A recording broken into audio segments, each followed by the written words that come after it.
করবো না, আইসবো করবো না, সাধারণ মানুষ যখন খেটে খায় খেটে খাও। আইএসএফ দল তোমাকে সুযোগ সুবিধা দেয় তোর? আইসব কোনো সুযোগ সুবিধা দিইনি, আমি সেই কারণে আমি দল করবো না। আমি সাধারণ মানুষ থাকবো। যদি আমি নেক্সট টাইম কোনো ভিডিও বা কোথাও যাই, যদি আমার দেখো, তাহলে আইনগতভাবে বা তোমাদের যেটা ভালো লাগে সেটা আমার উপরে করবে। ফ্ল্যাশব্যাক। তো hey guys, back to my another new blog video. আশা করি তোমরা খুবই ভালো আছো। তবে আমি একটা খবর পেয়েছি, হঠাৎ দেখছি যে রাহুল দা ভিডিওর মাধ্যমে বলছে যে আমি আইএসএফ পার্টি করব না। উনি এটাও বলছেন যে আইএসএফ পার্টি থেকে আমি কিছুই পাই না। তা আমার সঙ্গে এই মুহূর্তে ভাঙড় 1 নম্বর ব্লকের দাপটের নেতা রাহুল মোল্লা দাদা আছে, দাদার সঙ্গে কথা বলবো। তো আপনারা ফুল ভিডিওটা দেখুন, স্পষ্ট ক্লিয়ার করে দেবো আপনাদেরকে পুরো কোশ্চেনটা। আপনাদের যে প্রশ্ন, আপনারা ভাবছেন যে রাহুল দা সত্যি কি আইএসএফ পার্টি করবে না, তো সেটা দাদার কাছে শুনবো। দাদা, আপনি যে ভিডিওর মাধ্যমে বলছেন যে আমি আইএসএফ পার্টি করবো না, আইএসএফ পার্টিতে কিছুই পায় না, তা ওটা কি সত্য না আপনাকে ফাঁসানো হচ্ছে? দেখুন, ওটা আজকের ভিডিও নয়, আজ থেকে ডেট থেকে 2 বছর আগেকার ভিডিও। আমাদের ভাঙড় 1 নম্বর ব্লকের যে ভিডিও, সেখানে একটা ভিডিওর তিনি মহিলা ম্যাডাম তার পোস্টিং হয় আমাদের ভিডিওতে। তখন আমরা আমাদের পার্টিগতভাবে আমাদের পার্টির পক্ষ থেকে আমরা তাকে শুভেচ্ছা জানাতে যাই ভিডিও অফিসে। সেখানে যাওয়ার পরে হঠাৎ দেখি তৃণমূলের কিছু দুষ্কৃতী আমাদের উপর অ্যাটাক করে, বেধড়ক মারধর করার পরে ওখান থেকে আমাকে বাইকে করে হাইজ্যাক করে তুলে নিয়ে যায়। যাওয়ার সময় হঠাৎ করে যে বাইক চালাচ্ছিল তার বাড়ি হচ্ছে ছায়াটি, কাজী মিরাজ তার নাম, আর পেছনে বসেছিল আমাদের পাশের বুথের পঞ্চায়েত মেম্বার, তার নাম হচ্ছে ইমরান খান। পুরো যেটা ঘটেছে সেটাই আমি বলছি। তারপরে এখন ফোন করার পরে ফোনটা করে আহসানের কাছে।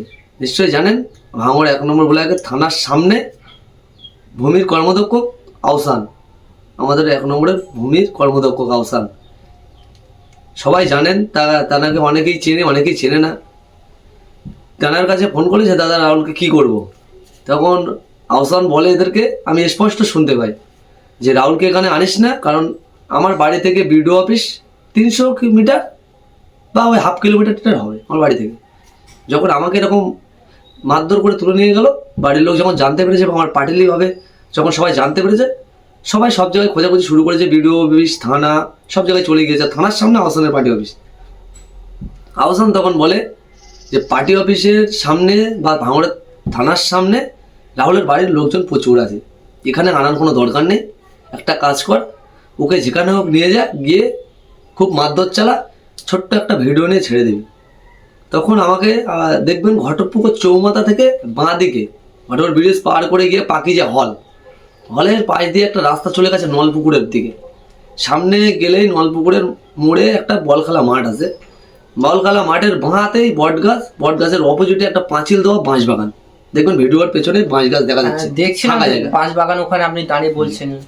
তখন ওখার মধ্যে যখন আমার ভেতরে নিয়ে যায়, গিয়ে আমার বেধড়ক ওর মধ্যে মারধর করার পরে ওরা আমাকে বলে, রাহুল আজ থেকে তোর কোনো পার্টি করা যাবে না।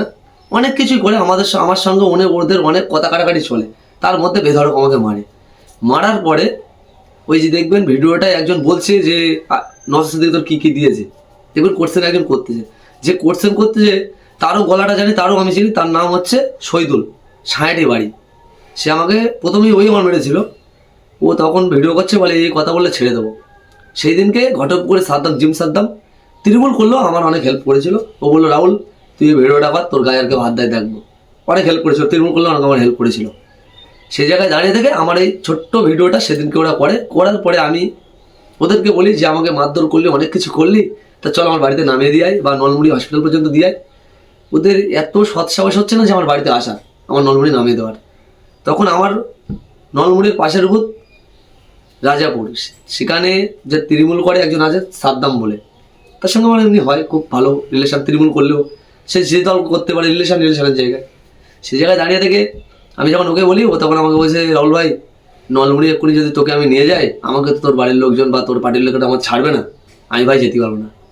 তখন আমি আমার পাশের বুথের যে বলছিলাম ইমরান খান, ওকে তখন বলছিলাম যে ইমরান, আমার তোলার বেলা তুই ছিলিস, তুলে নিয়ে গেলিস, তা একটু চল আমার বাড়ি থেকে নামিয়ে দিবি বা হসপিটালে।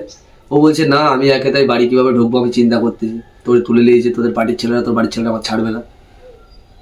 তখন একটা আমাদেরই কর্মী দেখে আমাকে যখন মারধর করে তার আগে দেখছিল, দেখতে দেখতে হঠাৎ সে আসে, রাস্তা দিয়ে আসছিল আমাকে গাড়িতে তুলবেই বলে, ওরাও লোক খুঁজছিল যে কারোর একটা বাইকে তুলে দেবো। সেরকম মুভমেন্টে একটা বাবু আসার পরে বলছে তুই দাঁড়া, ওরা বলছে বলার বলছে কোথায়, বলে নলমুড়ি। তখন বলছে ঠিক আছে তাহলে রাহুলকে নামকে দিবি। আমি যখন বাইকে উঠলাম কাকা তখন আমাকে বললো যে রাহুল আমি এসেছিলাম তোমাকে দেখি, তোমাকে যেভাবে মারছে আমি দেখেই এসেছিলাম, ওই জন্য এসে আমাকে নলমুড়ি নামিয়ে দেয়। আজ থেকে ভিডিওটা হচ্ছে, এই যে ভিডিওটা চালো 1.5 থেকে 2 বছর আগের ভিডিও। সেই ভিডিওর পুরো পর্যন্ত আইএসএফ বাংলা তথা সেই সময় এনবিটিভি চালায় সম্ভবত আমাদের রাকিবুল, ওর ভিডিও ওর চ্যানেলে, সব চ্যানেলে সেই ভিডিও আছে, দেখে নেবে। আমি সেই ভিডিও বলেছিলাম যে আমার একটা ওরা ভিডিও পর্যন্ত করে দিয়েছে, মারধর করে একটা ভিডিও করেছে, শর্ট ভিডিও। সেই ভিডিওটা আজকে ছাড়লাম।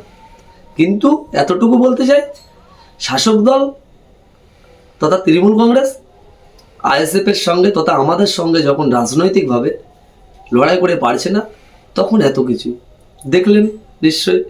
ওইদুল ভাইকে রিসেন্টলি কীভাবে হেনস্থ বা কীভাবে পুরো মার্ডার করারই পরিকল্পনা করেছিল, হয়তো উপরওয়ালার ইচ্ছায় জানে বেঁচে গেছে। কিন্তু একটা কথা, যিনি মাথার উপরে থাকে, উপরওয়ালা যদি মাথার উপরে থাকে, কারোর ক্ষমতা হবে না মারার। রাহুলদাকে কি ফ্লপ করানোর চেষ্টা, যাতে ভাঙড়ের মানুষ ভুল বোঝে যে রাহুলদা ভয় পেয়েছে বা রাহুলদা বদলে যাচ্ছে? না না, ওটা তো একটা দিকে আছে, মানুষের মধ্যে একটা বিভ্রান্তি ছড়িয়ে দেওয়ার প্রথম কথা। আর দ্বিতীয় কথা হলো, যারা আমাদের দেখে রাজনীতি করে বা আমাদের যারা সাপোর্ট করে তাদের মনে একটা ভয় ঢুকে দেওয়ার। আর একটা কথা হতে পারে, কারণ ওইদুল ভাইকে মারার আগে 1 সপ্তাহ আগে আমাকে টার্গেট করা হয়েছিল, আমার বাড়িতে লুটপাট ভাঙচুর করার মতো পরিকল্পনা হয়েছিল। সেখানে আমাকে আমাদের ভাঙড় থানা প্রচণ্ডভাবে আমাকে হেল্প করে, যেটা করেছে দারুণভাবে হেল্প করেছে আমাকে। কারণ কোনো গণতন্ত্রের কোনো সংবিধানের কোনো পেজে নেই যে ভারতবর্ষে বসবাস করতে গেলে বিরোধী করা যাবে না, এটা করা যাবে না, যার যা বাক স্বাধীনতা করতে পারে।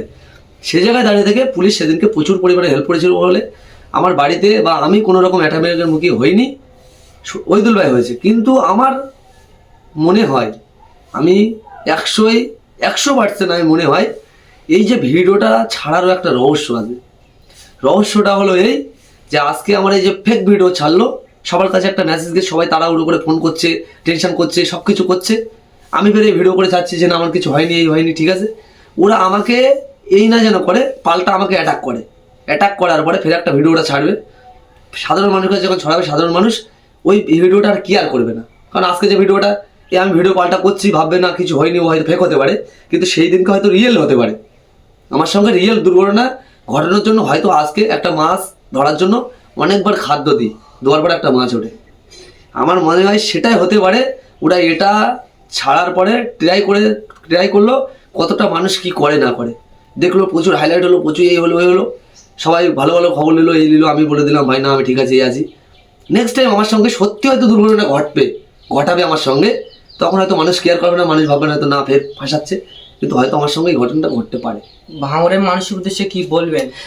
ভাঙড়ের মাধ্যমে মানুষের উদ্দেশ্যে একটাই বার্তা, অটোমেটিকলি আমি কোনোদিন যদি আমার ফেসবুক আইডি থেকে, আমার নিজের পার্সোনাল ফেসবুক আইডি আছে, বা যদি কোনো শাসক দলের হাতে মানে আক্রান্ত হয়ে যদি আমার ফেসবুক আমার মোবাইলটা কেড়ে নিয়ে সে যদি করে, সে ব্যাপারটা আলাদা। আমি নিজে ব্যক্তিগতভাবে বলতে চাই, যতদিন বেঁচে আছি ততদিন আমি আইএসএফের হাত ধরে, নওশাদ সিদ্দিকী ভাইজানের হাত ধরে আইএসএফটাই করে যাব। আর দ্বিতীয় কথা হলো, যদি আমি কোনোদিন আমার না, যদি কোনো কথা আইএসএফ যদি দলটা আমার না ভালো লাগে, তখন আমি কোনো পার্টিই করবো না, নিস্তব্ধ হয়ে যাব। আমি আমার ফেসবুকের মাধ্যমে আমি জানিয়ে দেবো। কিন্তু এতটুকু বলতে চাই, নওশাদ সিদ্দিকী ভাইজান বা আইএসএফ যতদিন আসে, এই রাহুল বুক চিতিয়ে লড়াইয়ের ময়দানে লড়াই করবে, পিছু পা হবো না। যিনি ভিডিওটা পোস্ট করেছেন ওনার নাম তো আজিবার মোল্লা, তো উনি কে? দেখুন, যিনি পোস্ট করেছে ভিডিওটা, তার নাম হচ্ছে আজিবার মোল্লা। তার নাম হলো আজিবার মোল্লা, ডাক নাম হলো মোস্তান। তিনি হলো আহসান, যার কথা বলছিলাম, ভূমির কর্মদক্ষ, তার ভাই, তৃণমূল লিডারের ভাই। এবং ওই শুধু পেজ না, দেখবেন শওকাত মোল্লা ভাঙড়ের অবজারভার দাবি করে যে, বা ক্যানিংপুরের বিধায়ক, তাঁর পেজ কি জানি না, আমি দেখাচ্ছি আমার নাম দিয়ে, আমি রাহুল, আমার নামে যখন একটা পেজ চলবে আমি ধরবো, বা সাধারণ মানুষ ধরবে, কাকে আমাকে ধরবে তো। তানার নামেরও একটা পেজ আছে, সেই পেজ থেকে ওই ভিডিও হাইলাইট করেছে। তাহলে আপনারাই ভাবুন ষড়যন্ত্রটা কীভাবে ওরা করছে। তা আপনার নামও তো অনেক পেজ আছে, আপনার কি ফাঁসানোর জন্য কি অনেক পেজ খোলা হচ্ছে?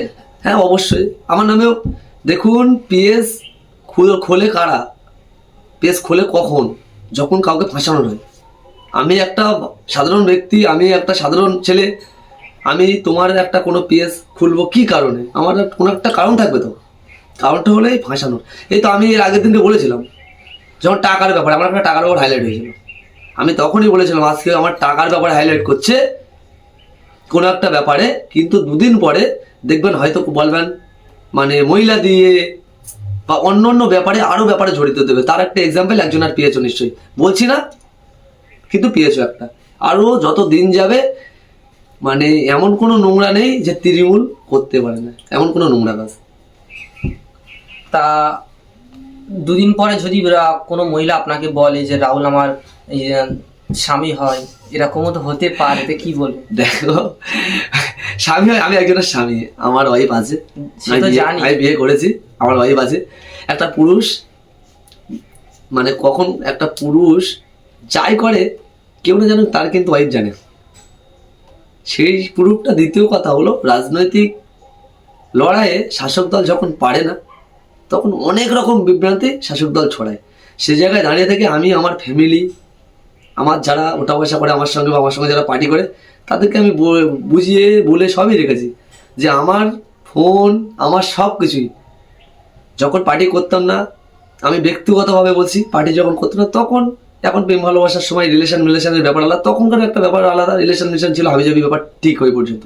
আর যখন থেকে পার্টিতে নাম লেগালাম কেউ একটা প্রুফ দেখাতে পারবে না যে রাহুল অমুক মেয়ের সঙ্গে কথা বলেছে অমুক ব্যাপার।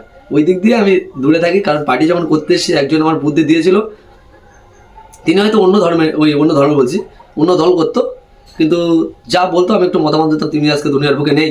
তা আমার একটা কথা বলে গেছিলো, পার্টি যতদিন করতে এসছো মেয়ে আর মদ আর জুয়া এই তিনটে থেকে দূরে থাকবে, তাহলে সফলতা পাবে, সেদিক দিয়ে আমি দূরে থাকি। হঠাৎ যদি কোনো মেয়ে এসে বলে যে রাহুল আমার স্বামী হয়, ওনার বুকে কটা তিল আছে আমি বলে দেবো, এরকম বলে আপনার রিয়াকশনটা কেমন হবে? দেখুন কটা তিল আছে কি আছে যদি ওর রিয়াকশনে বলে দেয়, আমি একটা কথা বলি, কোন অ্যাঙ্গেলে যাচ্ছে তুমি আমি নিশ্চয়ই বুঝতে পেরেছি। হঠাৎ যে আজকে যেরকম দেখছি যে রাহুল বলছে যে আমি আইসে পার্টি করবো, হঠাৎ যদি এরকম বলে আপনার রিয়াকশনটা কেমন হবে? আমার রিয়াকশনটা তো আমি তো মানে আমার রিয়াকশনটা হবে এই, আমি তো ভেবেই পাবো না। আমার রিয়াকশনটা একটাই থাকবে, কোনো ফ্যামিলি কথা হবে, আমার অ্যাট্রাকশন হবে, ফ্যামিলি কথা হবে। কারণ ফ্যামিলি জানে তো আমি কি, আমার ওয়াইফ জানে আমি কি, আমার পাড়া প্রতিবেশী বা আমার সঙ্গে যারা চলে তারা কি। আমার থেকে বড় মানে হোপলেস বা বড় আতঙ্কে ভুগবে আমার ফ্যামিলি, যে আমার ছেলে এরকম তারপরেও এটা, বা আমার হাজব্যান্ড এরকম তারপরে এরকম, বা আমরা যেসব ভাইরা ঘুরে ওরা তো সব জানে। আমার অ্যাট্রাকশন মধ্যে সব কিছু আমার পার্টির মধ্যে আমি তো মিশিয়ে দিয়েছি, আমার পুরো ক্যারিয়ারটা সব কিছু আমি আমার পার্টির মধ্যে দেখি। আমি একটা কিছু করি ভাবি যে এই কাজটা করলে ঠিক হবে না ভুল হবে, আমি ব্যক্তিগতভাবে ভাবিনি। যখন পার্টিতে যুক্ত হয়ে গেছি আমি পার্টিগতভাবে আমি সব কিছুই ভাবি, কিন্তু একটা ব্যক্তির পার্সোনাল ব্যাপার থাকে আলাদা, পার্টিলি ব্যাপার থাকে আলাদা। পার্সোনাল লাইফ নিয়ে যদি পার্টিতে গোলাতে চান তা সেটা তো হয় না, পার্সোনাল লাইফ থেকে আলাদা, পলিটিক্যাল লাইফ থেকে আলাদা। আমি পলিটিক্যালভাবে আমি একটা পলিটিক্যাল করছি, তাই বলে আমি অনেক লোক বলে খোঁচা দেয় ধর্মীয় কাজ করতে পারবো না, আমার একটা ধর্মীয় আমি করতে পারবো না। মমতা ব্যানার্জি আজকে দেখলাম পুজোর ফিতে কাটছে, ফুল মারছে, ও একটা ধর্মীয় তো সেই কারণে যাচ্ছে। আমি যদি নবী দিবসের মঞ্চে থাকি, নবী দিবস করতে যাই, তবে আমরা কেন বাধা হবো? আমাদের কেন এত খোঁচা মারবে? ব্যাপার ওটা কিছুই না। শাসক দল আজকে ভাঙড় তথা পশ্চিমবাংলার মানুষ নওশাদ সিদ্দিকীকে এই বুকের এখানটায় বসিয়ে নিয়েছে। নওশাদ সিদ্দিকীর এখানটায় বসিয়েছে বলে মানুষ আমাদেরকে, আর নওশাদ সিদ্দিকীর সঙ্গে সাথ দিয়ে আমরা লড়াইটা করি বলে মানুষ আমাদেরকে ভালোবাসে, সাথ দেয়, না তো আমরা কেউই না। সেই জায়গায় দাঁড়িয়ে থেকে শাসক দল ভয় পাচ্ছে যে 2021 নতুন জল সামথিং 26,300 কত ভোটে জিতি আমরা, সেখানে 5 বছর পরে একটা প্রচার হয়েছে দলের, তখন তো আমাদের প্রচার ছিল না। তখন যদি আমরা প্রথম বিধানসভায় যদি ফলাফল রেজাল্ট ওই করতে পারি, 5 বছর পরে ভাঙড় বিধানসভার রেজাল্ট তথা পশ্চিমবাংলার রেজাল্ট কী হবে শাসক দল জানে, ওদের হিসেব আছে, আমাদের থেকে ওদের ক্যালকুলেটার ভালো ক্যালকুলেটার মারতে পারে, সেই জায়গায় দাঁড়িয়ে থেকে ভয় পাচ্ছে। সর্বশেষে আমাদের চ্যানেলের বিষয়ে কি বলবেন? তোমাদের চ্যানেলের বিষয়ে এতটুকুই, চ্যানেল যারা এই চ্যানেলে ফলো করছো বা এখনও যারা ফলো করেনি তারা দ্রুত গতিতে ফলো করো, শেয়ার করো। যত ভিডিও এই চ্যানেলের মাধ্যমে আসে আপনারা দ্রুত গতিতে শেয়ার করবেন, চ্যানেলটাই ফলো রাখবেন। আমাদের যত রকম বিস্তারিত বিশেষ করে আইএসএফের বিস্তারিত যা খবর হবে এই চ্যানেলের মাধ্যমে পেয়ে যাবেন, এবং আপনাদের ভালোবাসা থাকলে এই চ্যানেল আগামী দিন আরও গতিতে আরও বড় জায়গায় পৌঁছাবে। আপনাদের যদি ভালোবাসা দেন তবেই তাহলে এই চ্যানেলটা আরও দ্রুত আরও ভালো জায়গায় পৌঁছাবে। সেই কারণে এই চ্যানেলকে এতটুকুই বলতে চাই, ভাই এসছো, খুবই ভালো লাগলো, নেক্সট টাইম আসবে, আরও কথা হবে। তো সর্বশেষে রাহুলদার কাছ থেকে এত কিছু শুনলাম, তো শেষ মুহূর্তে ভাঙড়বাসীর জন্য ছোট করে কিছু একটু বলুন। ভাঙড়বাসীর জন্য কথা হলো, ভাঙড়বাসী আজকে গর্ব, সেটা সবাই জানে নওশাদ সিদ্দিকীর জন্য, সবাই জানে এটা। আজকে নওশাদ সিদ্দিকী ভাইজান বিধানসভা জেতার পরে মাথা উঁচু করে নওশাদ সিদ্দিকী ভাঙড়ের মানুষের জন্য এখনো মাথা উঁচু করে লড়াই করে যাচ্ছে। জেল খাটার পরে, কেস খাওয়ার পরে, মারধরও খেয়েছে কলকাতা পুলিশের সাথে, দেখেছেন নিশ্চয়ই। তারপরেও আজকে ভাঙড়ের মানুষের জন্য মাথা উঁচু করে দাঁড়িয়ে আছে। আজকে ভাঙড়ের মানুষ একটা মানে মুক্ত পেয়েছে, ভাঙড়ের বিধানসভার মুক্ত পেয়েছে। সেই মুক্তটাকে হাত খাওয়ার মতো কোনো জায়গা নেই ভাঙড়ের মানুষ। আগামী দিন এই মুক্তটাকে সাপোর্ট করুন, মুক্তটা যেন পশ্চিমবাংলার আনায় কানায় যেন ছড়িয়ে পড়ে, এটাই ভাঙড়বাসীর কাছে আমার আবেদন। তো সবকিছু আপনারা শুনলেন, আপনাদেরকে বলেছিলাম যে রাহুলদার কি হয়েছে বা কেন আইএসএফ পার্টি করবে না, সবকিছু আপনাদেরকে দেখেছি। তো যে যেখান থেকে ভিডিওটা দেখছো ধীরগতিতে শেয়ার করো, কারণ আপনাদেরকে জানতে হবে যে রাহুলদা সত্যি কি আইএসএফ পার্টি করছে কি না, সেটা তো আপনারা দেখেছেন। তো এই আজকের ভিডিওটা কেমন হয়েছে আমি জানি না, তবে যদি ভালো হয় সবাই একটু সাবস্ক্রাইব করে ফলো করবেন ফেসবুকে যারা দেখছেন, আর ধীরগতিতে শেয়ার করুন। তো আজকের এই ভিডিওটা এই পর্যন্তই। আপনারা ভালো থাকবেন, সুস্থ থাকবেন, আমার জন্য সবাই একটু দোয়া করবেন। তো টাটা, বাই বাই, সবাই ভালো থাকবেন।